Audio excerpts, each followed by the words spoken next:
Volviendo a lo esencial, aquí en Esencial Health Center, unas conversaciones que queremos enriquecer de información, de experiencias para todas las personas que nos siguen y nos escuchan.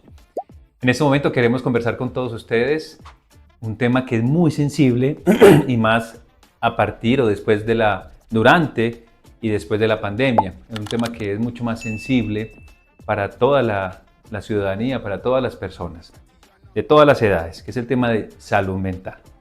Entonces, pues hoy tenemos un invitado que hace parte del equipo de Esencial Health Center para que conversemos alrededor de lo que implica, de lo que significa y podamos conectar con lo que ustedes están viviendo y sintiendo.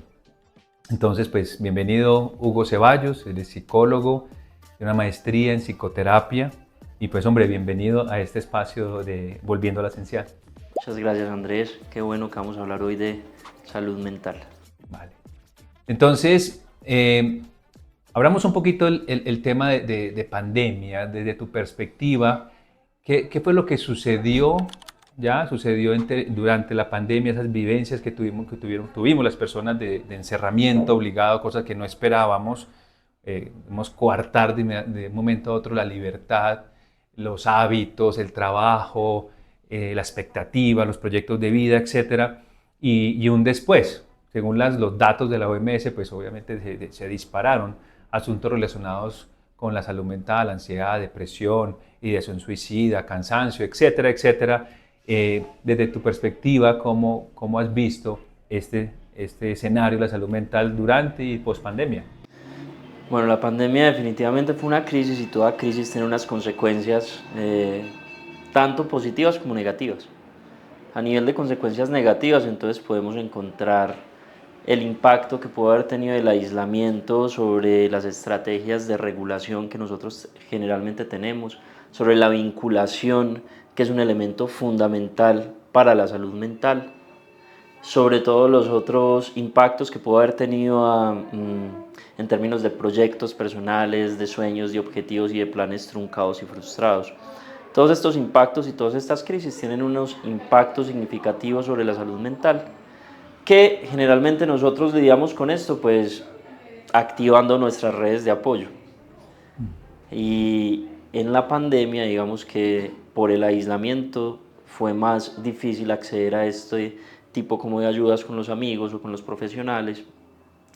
Luego de que salimos de la pandemia, entonces vemos el resultado de este aislamiento en términos de incremento de niveles de ansiedad, de ideación suicida, de consumo.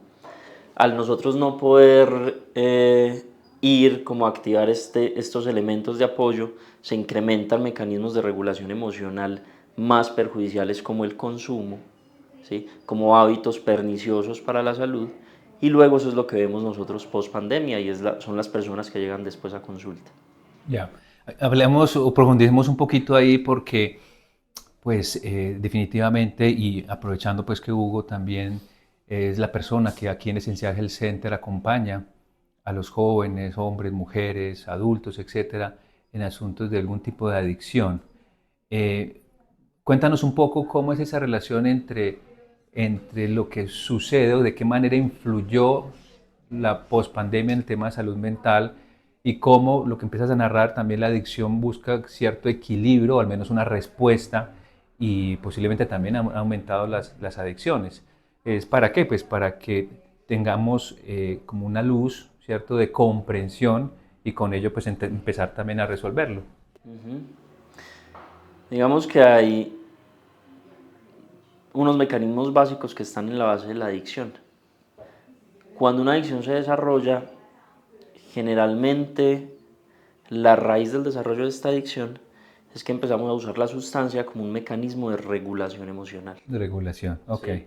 Es decir, empezamos a acceder a la sustancia para disminuir el malestar, y justamente es en épocas de mucho malestar emocional donde la sustancia se hace muchísimo más valiosa.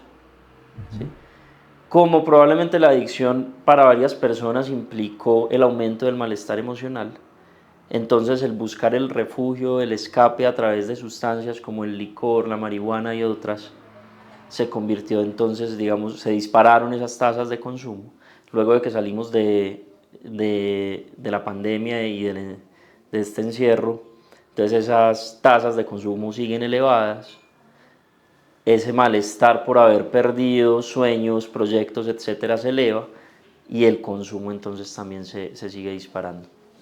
Esa base que nosotros la llamamos la hipótesis de la automedicación, nosotros accedemos a las sustancias como una forma de buscar una medicina para calmar ese dolor y ese malestar emocional. Entonces, explicaría un poco el aumento, por ejemplo, de las tasas de consumo de sustancias. Súper. Y, digamos, ¿cómo entender la salud mental? Porque normalmente también cuando nos referimos a la salud mental creemos o llevamos inmediatamente a una referencia sobre enfermedad, ¿cierto? La salud mental, entonces decimos, hablamos desde depresión, hablamos desde ansiedad, hablamos de malestares psicológicos, pero, pero la salud mental realmente es un mensaje más hacia el bienestar, a estar mejor. Normalmente nosotros nos llegan a consultas cuando la persona ya no puede con eso, ¿ya? Entonces, aquí de pronto preguntarte cómo ampliamos o cómo lo percibes ese fenómeno de salud mental para que los acompañamientos psicológicos no sean de urgencia, ¿cierto? Porque ya hay que resolver un problema grave, estoy tan deprimido, ¿cierto? Como un paciente me decía, estoy tan deprimido que ya no quiero ni salir a trabajar, que es propio de la depresión, perder el gusto por el presente, tener el futuro muy enredado y creer que uno viene de un pasado horrible y perder el gusto por hacer las cosas. Entonces, lo que hace el ser humano cuando pierde el gusto de hacer las cosas, pues es encerrarse y, digamos, acartonarse y quedarse quieto, ¿ya? Entonces vienen en ese momento. Pero ¿cómo podemos empezar a generar digamos, una sensibilización para que entendamos el tema de salud desde esa parte también maravillosa? ¿Cómo lo percibes tú, digamos, saliéndonos un poco más de ese paciente que ya se siente enfermo y que busca una ayuda? Entonces, ¿cómo podemos prevenir un poco? Yo creo que nosotros tenemos unas necesidades básicas, ¿sí? Esas necesidades básicas pues necesitan ser satisfechas. Si tú tienes problemas en alguna área de la vida, ¿sí? Pero tienes todas las otras áreas estables, digamos tienes problemas en el trabajo, pero tienes una buena conexión con tu familia, con tus amigos, tienes actividades recreativas que te gustan, que te satisfacen, para ti va a ser muchísimo más fácil. Entonces apoyarte en esas otras áreas que están estables para aguantar el golpe que viene en el área del trabajo, ¿sí? Entonces, si nosotros podemos diversificar un poco ese lugar donde ponemos nuestra estabilidad emocional, diversificar actividades, enfocarnos en varias áreas de la vida, no enfocarnos solamente en una y poner toda nuestra estabilidad emocional en ella, entonces es un factor protector importante. Hay personas que se dedican exclusivamente a trabajar como una ambición personal para conseguir, por ejemplo, dinero o porque tienen un proyecto específico en esa área y debido a eso descuidan otras áreas de la vida. Si sucede algo en esa área, entonces necesariamente entramos en una crisis fuerte. Entonces el mejor consejo es como el balance y el equilibrio de las áreas vitales. Súper, entonces digamos, por ejemplo, una persona, porque digamos la economía, el trabajo nos lleva a que nos volvamos casi que exclusivos, unos súper trabajadores, los que son académicos, unos súper académicos, los que son mamás, súper mamás, siempre como un resultado de éxito en todo lo que hagamos. Y justamente eso nos permite, según ahí como también voy comprendiéndote, no nos permite generar como otras formas que me equilibren, o sea que nosotros somos unos seres diversos y esa diversidad no se puede perder. ¿Cómo ves el tema de el movimiento? El movimiento, ¿cierto? Es como estamos incrementando gimnasios, pero entonces la gente paga su membresía todo el año en descuento, entonces pagan sus 2 millones, 3 millones y 2 o 3 meses no vuelven, ¿ya? Tal vez el mensaje ahí es ver el movimiento como un ejercicio más de libertad, de naturalidad, por decir algo. ¿Qué otros elementos de esa vida puedes sugerirnos para quien nos está escuchando, nos está viendo, también se pueda mirar y pueda tener más opciones? ¿Sí? Porque en la salud mental, como tú lo dices, bueno, prevengámosla y si estamos muy enfocados a algo, posiblemente nos va a traer problemas, pero la pregunta es, ¿y a dónde o qué otras variables puedo ir sumando que estén cerca y que sean posibles? Mm, Míremelo en términos como de monocultivo y de policultivo. Si vos cultivas solamente una planta en la tierra por mucho tiempo, eso hace que la tierra se seque, Ok, ¿sí? Mientras que el policultivo lo que hace es nutrir la tierra y permitir entonces que no se vuelva, que no se haga yerma. De la misma manera, entonces, bueno, vos tenés el trabajo y tenés otras actividades en las que te puedes enfocar. Digamos, tenés el deporte, que es una actividad de autocuidado del cuerpo. El mantener el cuerpo activo es una responsabilidad con el cuidado físico, básicamente. Y tiene un impacto importantísimo sobre la salud mental. No necesariamente tiene que ser en el gimnasio, como vos decís, puede ser caminando, puede ok, ser nadando, haciendo algún deporte que te guste. Si nosotros queremos implementar un hábito como el de ir al gimnasio y sabemos que con nuestra fuerza de voluntad solamente nos va a dar como gasolina para un ratico, entonces buscamos otras estrategias que nos ayuden a mantener ese objetivo en pie. Y generalmente esas estrategias tienen que ver como justamente con el pedir ayuda. Es mucho más fácil ir al gimnasio con un amigo o con gente que también está interesada en la que yo me puedo apoyar, ujú, crear comunidad para poder alcanzar los objetivos que yo quiero, que hacerlo solo muchas veces. ¿Sí? Digamos que en todas las áreas buscar la conexión con el otro va a ser mucho más fácil conseguir y mantener hábitos que queremos implementar en la vida. ok. Y esa conexión con el otro, crear lazos de intimidad, de comunidad, es un factor protector importantísimo. Eso, como decían los abuelos, mejor tener amigos que plata. ¿Sí? Y la verdad, sí. Ok. En términos de salud mental, está mucho más sano una persona que tiene buenos amigos y buenas relaciones, genera unas relaciones de intimidad con los demás, que una persona que está aislada. Ok. Entonces ahí vamos con otras posibilidades. Movimiento, actividad, no necesariamente gimnasio, es moverse, activa inmediatamente el cerebro, la intención. Otro mensaje claro es la conexión con nosotros, vincularse, compartir, generar intimidades, ¿cierto? No solamente con las parejas, los que tienen parejas, sino también con amigos, con los que tienen temas como religiosos, qué bueno que sigan ahí integrándose, todo eso. ¿Qué te parece otra? ¿Qué te parece? Y es que normalmente nos hemos como y vuelto como unos hacedores de cosas Mm. hacia otros. Entonces el trabajo es hacia otros, el cumplimiento de un horario, si estamos estudiando en el colegio, entonces cumplir al profesor, etcétera, etcétera, etcétera.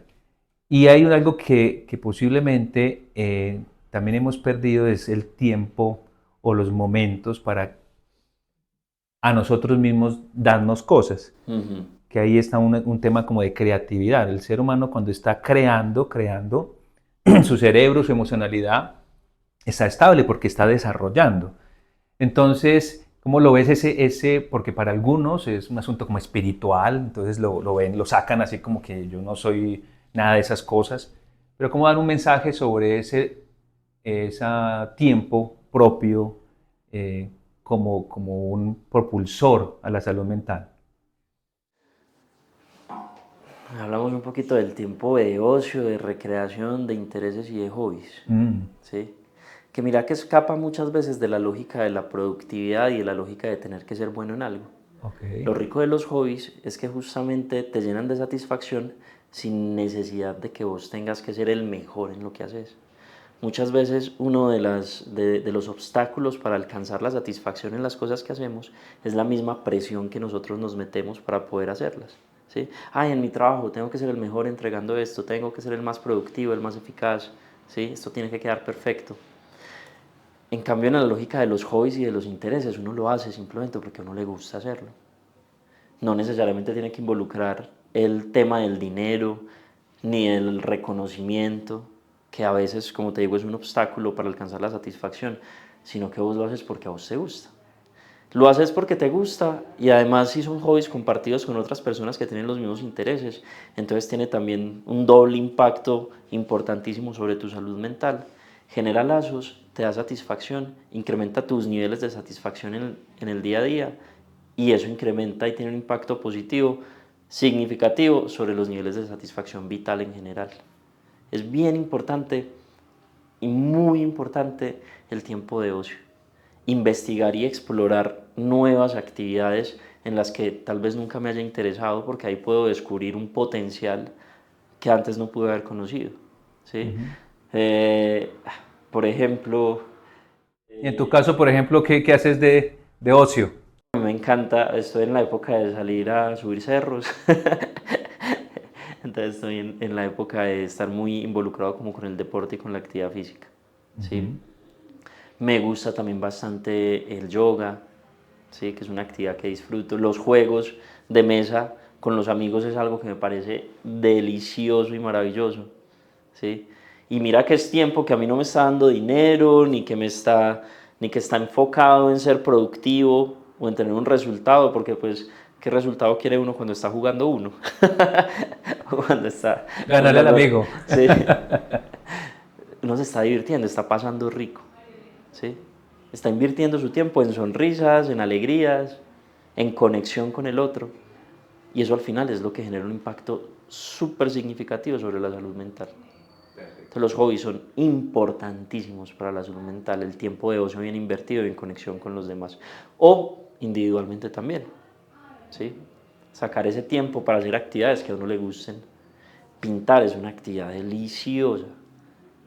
Claro que si vos vas a pintar queriendo ser El Picasso. sí, pues No, no da. no se te va a hacer como tan rica.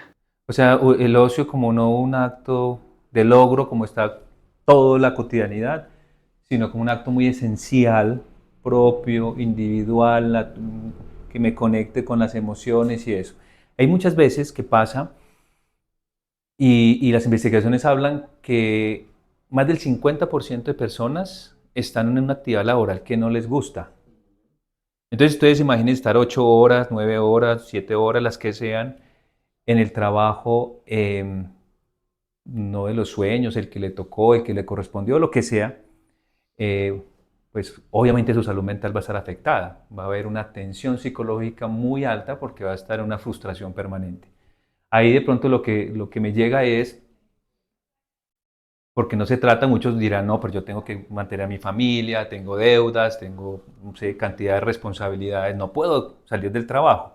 Entonces esas otras actividades, esa invitación que tú nos dices, busque diversificar, ayudan, ¿cierto?, a adaptarse mejor a esa cotidianidad que a veces estamos un poquito estrechos de la libertad del cambio. Tal vez se puede hacer escalonadamente, siempre se podrá hacer, pero hay que hacerlo despacio. Esas otras cosas, abrirle como la ventana al movimiento, a la socialización, al ocio, puede ayudarnos entonces a sortear un poco mejor. Total, ese ya es un policultivo en el jardín de la vida. Ujú. Sí, allá vas a tener más planticas con las cuales divertirte y si se seca una, pues entonces tener las otras y antes esa le puede ayudar a la que se secó a volver a la vida. ¿Sí? Entonces, claro que sí, entre más actividades tengamos, entre más llenemos la vida de, de momentos que nos generen satisfacción, pues entonces mayor impacto va a tener sobre nuestra salud mental. ¿Sí? Entonces, sí, es una invitación al policultivo en el jardín de la vida.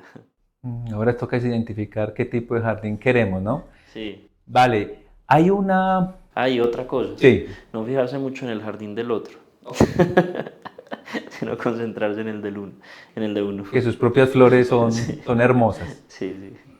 Cuando a veces escuchamos a nuestros pacientes, eh, a veces ahí hay como algo que se encuentra y que es impulsor a los procesos terapéuticos y lo podemos llamar motivo de consulta o lo podemos llamar como esa molestia, pero al final a veces no es tan clara, ¿cierto? Y son personas que llegan como que me pasa algo, no está bien, etcétera.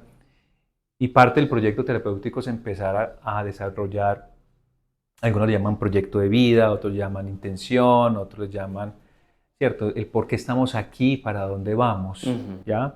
Tú en tu consulta, que trabajas con chicos, jóvenes, adultos, con el tema de adicciones, también con trastornos de personalidad, ¿cómo trabajas, ¿cierto? Ese volver a su centro, volver a creer en una intención de vida que ese le dé como un derrotero que lo permita estar motivando todos los días, porque hay muchas preguntas que se hacen las personas, y pero yo ya estoy aburrido con lo que hago, ya no sé qué es lo que hago, no sé quién soy, entonces hay que empezar, ¿cierto?, a moldear juntos ese proceso. ¿Tú cómo lo vives? ¿Cómo lo ves con los pacientes? Nosotros lo hacemos desde un enfoque en valores, entendiendo los valores como lo que es valioso e importante para mí en la vida. Ujú. Y entendiendo que generalmente eso que para mí es valioso es una apuesta a largo plazo. Un buen indicador de salud mental es que yo hago apuestas a largo plazo y que no caigo necesariamente en la trampa de la satisfacción inmediata de mis placeres y necesidades, Uh-huh. ¿sí? Sino que hago esa apuesta por ir por lo que es importante y valioso, incluso si eso implica muchas veces atravesar el malestar, ¿sí? Entonces hacemos un énfasis fundamental en que muchas veces para apostarle a una vida valiosa y llena de sentido, es importante aprender que el malestar puede ser parte de esa construcción de esa vida valiosa, ¿sí? Entonces, si, qué sé yo, tienes hijos y tus hijos son importantes para ti, tú sabes que el malestar de trasnochar, de tener, no sé, sacar tiempo de actividades personales para poder invertir en los hijos, es algo que te puede generar algún tipo de malestar, no descansar bien, etcétera, pero que es valioso e importante para ti, que estás gustoso de pagar un poco con ese malestar, la satisfacción vital que te genera esa conexión valiosa con tus hijos. Uy, súper, súper, porque agregas ahí algo súper importante, y es ojo con el idealismo de la satisfacción plena, de sentirnos que hay un bienestar superior, todo el tiempo súper felices, no ha pasado nada, entonces salimos en redes, todo el mundo feliz, en la rumba, y se acaba la rumba y estamos aburridos en la casa. Yo creo que hay que bajarle un poco a ese impacto cultural, ¿cierto?, de los súper felices, y sentirnos humanos, porque Hugo lo anuncia, y el humano también pasa por esa oscuridad, por ese momento difícil que le ayuda a entender del otro lado la luz. Imagínense la luz sin la oscuridad, o la oscuridad sin la luz, pues ninguna de las dos puede existir. Necesitamos las dos. Entonces, eso es clave para que las personas que nos están viendo y estén pasando por algo que les genere una inquietud y una pregunta, pues puedan tener un acompañamiento psicológico. No tanto, porque ya es un poco menos, pero todavía nos queda una lógica que el psicólogo es para locos, el psicólogo es para quien está muy mal. Muchos de mis pacientes les digo, 2 de la tarde, uy, no, Andrés, a las 2 de la tarde no, porque tengo que pedir permiso. Y si pida permiso, no, porque si pido permiso se van a dar cuenta. ¿Y se van a dar cuenta de qué? Pues que estoy mal, ¿ya? No, pues, y si fueras donde el médico, no, no habría ningún problema, ¿ya? Entonces ahí hay un estigma alrededor de esa salud mental, justamente porque creemos que todos estamos sanos. Entonces ahí como casi que la invitación que me impulsas es: abramos la puerta a la posibilidad de estar mal, del sacrificio o del malestar, también como un proceso de la vida que nos vuelve a poner en el lugar que somos. Porque efectivamente, si no lo vemos así, solamente vamos a llegar a una consulta de acompañamiento psicológico con estos enfoques funcionales, es cuando ya estemos, ya hayamos sobrepasado el sufrimiento. Ahí sí que le demos mucha rienda. Eh, ¿cómo, ¿Cómo impulsamos o cómo les sugerimos a las personas de un acompañamiento psicológico más preventivo, más de acompañamiento? Yo a veces le digo a mis pacientes, este es el gimnasio de salud mental, porque los que llegan así, yo voy todos los días al gimnasio. Entonces desea una menos una pasadita por el gimnasio de salud mental para que usted también se fortalezca, no necesariamente porque tenga un gran problema, sino porque necesita fortalecer también su forma de pensar, de sentir, de hablar, su espiritualidad, etc. ¿Qué podemos decir ahí también, Hugo, sobre eso? Yo creo que de nuevo es importante crear conciencia sobre esas trampas que a nivel cultural hay acerca de la felicidad. Nosotros creemos que la felicidad es el estado natural del ser humano, por ejemplo. Hasta Uh-huh. allá hemos llegado. Nosotros somos seres de naturaleza cambiante. Nuestro estado natural no es una estabilidad emocional constante, sino que generalmente somos más parecidos a nuestras emociones y nuestros estados emocionales, son más parecidos al clima, ¿sí? De Medellín, que es cambiante, bastante cambiante, por ejemplo. A veces amanece soleado, a veces amanece lluvioso, ¿sí? Entonces, tratar como de mantener el estado constantemente soleado es una de las problemáticas que se instaura a partir de esa creencia de que nuestro estado natural es la felicidad. Entonces, volver como a lo esencial y a lo natural, entender que nosotros tenemos una naturaleza cambiante, que las emociones tienen también un sentido, un significado, son una forma de ubicarnos en el mundo, de cambiar y de corregir la dirección hacia lo que es valioso e importante para nosotros en la vida. Y hace también como de limpiezas, Sí, ¿cierto? Como de regeneración. total. Ajá. Sí. Una emoción, cuando aparece la ansiedad, siempre me está diciendo algo, por ejemplo. Siempre me está dando un mensaje, siempre me está diciendo ahí, ¿dónde te estás metiendo? ¿Qué es lo que estás haciendo? La ansiedad nunca llega de la nada. Y es una de las cosas más interesantes de descubrir en consulta. Cuando llega un paciente y dice, no, es que me siento ansioso de la nada.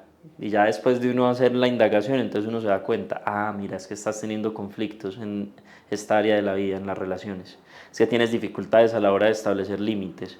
Y llevas tanto tiempo diciéndole que sí a todo el mundo y a todas las cosas que en este momento estás sobrepasado y tienes unos niveles de ansiedad gigantescos. Tenés dificultades a la hora de decir que no, a la hora de expresar tus opiniones, a la hora de decir qué es lo que vos querés. Y eso te ha cargado de una manera tan alta que en este momento estás teniendo estos episodios de ansiedad, ¿sí? Entonces, hacer ese llamado a que es importante volver a conectar con el sentir y entender que el sentir tiene una lógica, pues es fundamental, no solamente para las personas que están atravesando episodios de malestar a nivel de salud mental, sino para cualquiera de nosotros. Volver a conectar con la lógica del sentir, entender que eso es un compás, una brújula que nos ayuda a ubicarnos en la vida, pues yo creo que tiene unas ventajas para todos nosotros.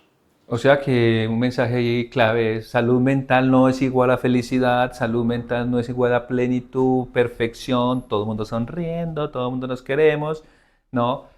Salud mental es un trabajo casi en una disincronía, o sea, es algo que no es tan preestablecido, o sea, voy a tener salud mental todos los días, ¿no? Es algo más de la vida, de la cotidianidad, del sentir. Las mujeres tienen unas regulaciones emocionales diferentes, el hombre también tiene sus ritmos, los niños, los adultos. Es como darle la entrada a las diversidades que no son estáticas, estables, permanentes. Porque digo que hay una tensión, digamos, de las personas, es como una exigencia a sentirse siempre bien. Uh-huh.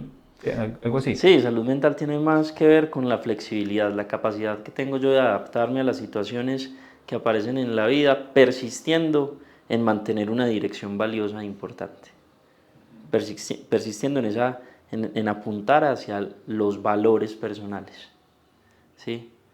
Que aparecen crisis, que aparecen situaciones difíciles, pero yo soy capaz de adaptarme para seguir en el camino que tengo trazado.